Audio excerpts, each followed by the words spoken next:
قولي شباب شباب توقفون هنا ممنوع اي مسألة.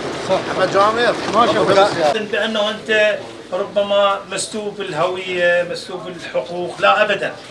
ولذلك اليوم وزارتنا ضمن إمكانياتها ستقوم وتوفر ما تستطيع أن تقوم به. واعتقد أن جولة إن شاء الله. إن شاء الله. شلون تعطيني بشكل إجمالي؟ بلا دكتور الموصل.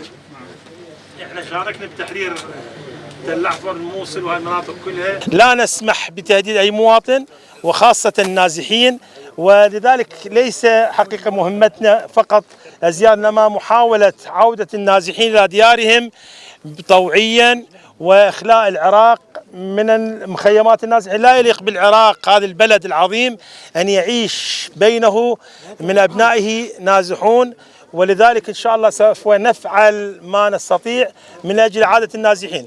ولذلك اليوم يجب أن يعيش المواطن العراقي سواء في مخيمات النزوح في حياة كريمة، يعيش المواطن الحقيقية، يعيش الانتماء، على الأقل يعيش الاستقرار والأمان.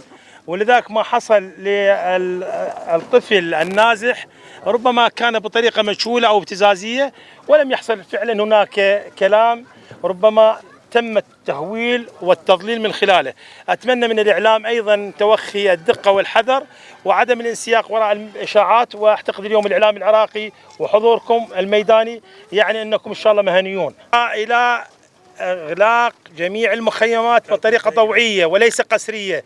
اليوم لا يمكن الضغط على المواطن بالعودة، وخاصة بعض البيوت تحتاج إلى ترميم، إلى ربما إعادة بناء. نريد المواطن أن يكون حرا في عودته وتوفير ما يمكن أن يكون حقيقة جزء من حياته الكريمة. الزمن يتحدد بالإمكانيات ورغبة المواطنين النازحين. لا نستطيع حقيقة اليوم أن نضع سقف ثم نحرج بعد نهاية السقف الزمني. نريد سياقات صحيحة، لكن نحن الآن علينا الإسراع وليس التسرع، لأن التسرع ربما يؤدي إلى نتائج غير مقبولة.